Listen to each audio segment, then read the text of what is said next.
discussing about one DHCP troubleshooting ticket. Here I got a ticket where a customer reported that some of their PCs are not able to access the application, billing account, also not able to access the internet.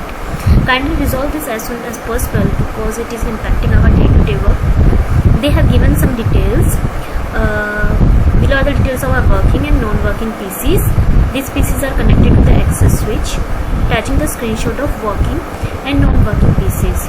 So according to him, PC2 and PC4 are not working. So he has tried to ping the google.com and it is not working. And he has also attached the screenshot of PC3 and PC5 are working. So he gave the screenshot of ping google.com, it is working for him. So we have to find out why the PC2 and PC4 are not working and why PC3 and PC5 are working. So let's get started with this DHCP troubleshooting ticket.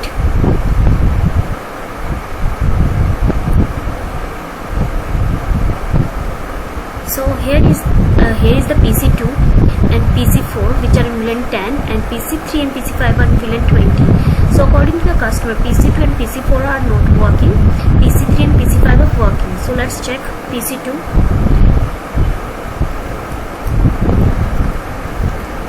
First we will try ourselves it is working or not. So it is not able to reach or found google.com. So let's try to check out its IP. Okay, it is getting the IP, it is not getting the correct IP. So let's check out on PC4 if it has the same problem.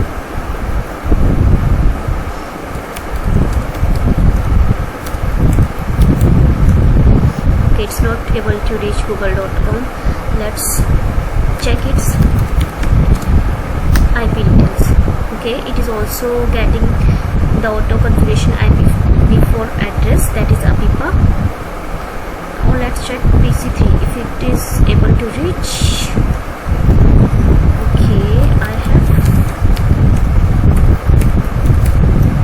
Okay, it is able to ping the google.com. Let's check its configuration. Okay, it is getting IP address 2020.10.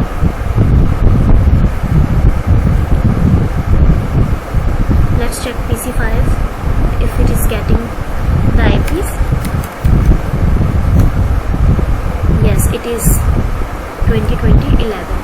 So because it is a connected to access switch and it is like mentioned, the PC2 and PC4 are in VLAN 10, these are in 20. So only the problem is here in VLAN 10, not in VLAN 20, because the PCs which are in VLAN 20 are getting IPs correctly, but the PC and PC4 are not getting the IPs correctly. So let's check on the access switch if there is a problem in DHCP scope, why it is not getting the IPs. So let's check its configuration. If DHCP scope is created here, no DHCP, we cannot see any DHCP scope here.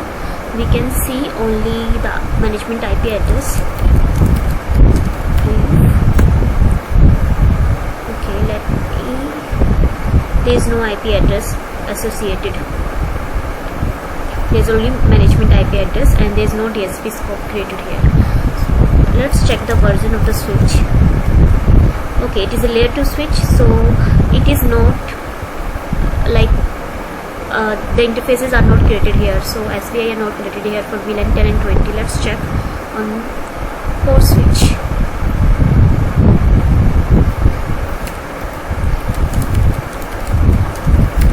If the DHCP scope is created here. Okay, so here the SPI is created and we can see we have VLAN 10, 20 and 30 VLANs which has different network. VLAN 10 has network of 10, VLAN 20 has network of 20 and VLAN 30 has network of 30. So let's check if DHCP scope is created here for these VLANs.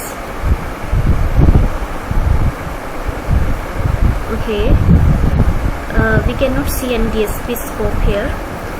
Let's try if everything is fine on this switch, if it is able to ping its gateway. Yes, it is able to ping its gateway. Let's check for 20. Okay, there's no problem in the core switch. Let's check the router, if the DHCP scope is created here. Okay, I can see one DHCP scope is created, but this DHCP scope is created for, I think, VLAN 30. As we see, the VLAN 30 has the gateway 30.30.1. It's not for VLAN 10. So for VLAN 10 and 20, there is no scope created. So it must be created on DHCP server. So let's check if DHCP scope is created on the DHCP server. If it is correct one, let's check on DHCP services.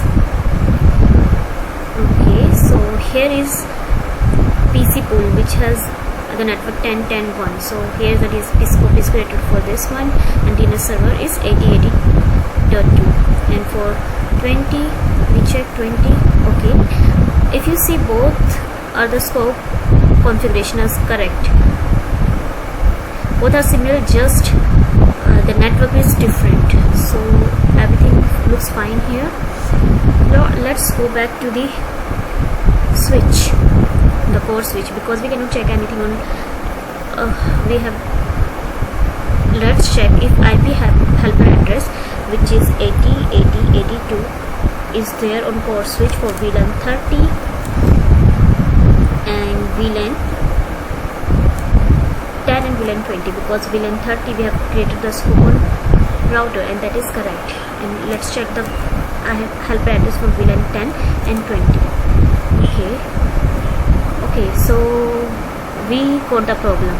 Here we can see in VLAN 20 the helper address is given 80.82, but on VLAN 10 there is no helper address. So we will find the problem. So here's the problem. We will assign the helper address. It's 80.80.80.2. Okay, so let's try to ping the helper address. If it is reachable from here, yes, it is reachable. Let's see if there's a method, if we can give the source IP. Okay, there's no source command in packet tracer, so that's okay. So we have created the helper address. Let's check if it has resolved the issue on VLAN 10 and VLAN for both the VLANs, if it got the IP or not. IP config. Okay, it is still getting the API by IP. Let's try to release and renew the IP if it works.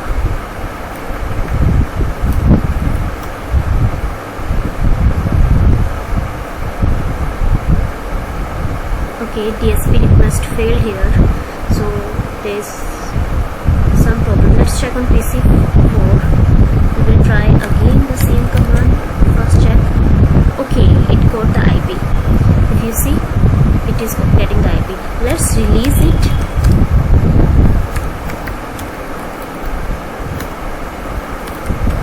And reassign. Renew the IPs. Okay, it's working now. It's working fine. It has. Let's check if it is able to ping the DNS server. Okay, it is able to ping the DNS server. Let's check if it is able to ping google.com. Yes, it is able to ping google.com. So our 50% problem is solved, because PC4 is able to reach to the internet and it's able to work on the application. So the problem is now on PC2 only.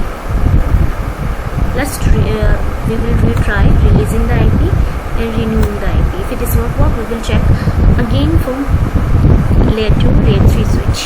Okay, DHCP request is failed. So the one problem is IP helper address. I think it is resolved on layer 3 switch. Let's check in layer everything is fine here or not. Let's check.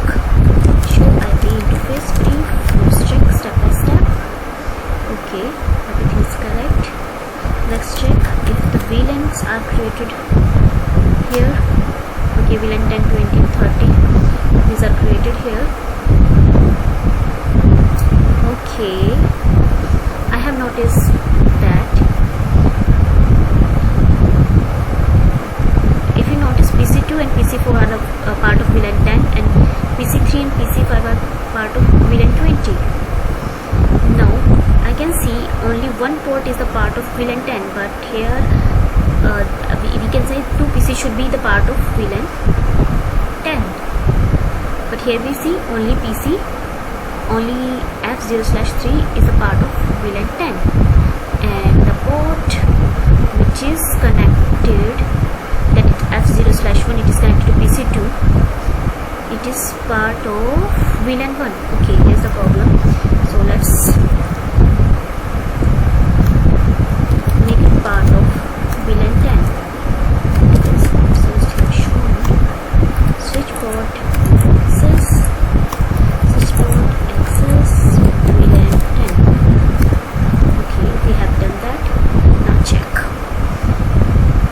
Okay, this port in orange because it is negotiating the spanning tree, so we do one command to make it quick. Spanning tree port first, because we enable this command on end system and this is connected to end system, so we can make it. Okay, it is green now. Let's check PC2 if it is able to get the IP or not. Okay, we can see it is getting the IP. Let's try again releasing the IP, then removing the IP if it is getting the IP. Okay, it is getting the IP now. Let's try to ping google.com now. Google.com is reachable now. Try to ping. It is able to reach to the DNS server. Yes, it is able to reach to the DNS server. So our problem is solved. So here we notice 2 things here.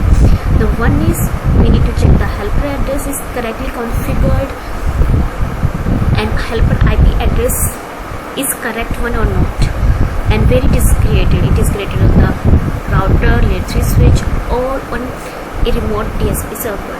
So we have to check these things and check if the PCs are assigned in some particular VLAN, if this PC are the part of that particular VLAN, and for that particular VLAN helper address is assigned or not. So in that way we can resolve this small troubleshooting ticket. Thank you for watching. If you like this DHCP troubleshooting ticket, please like my video and subscribe my channel.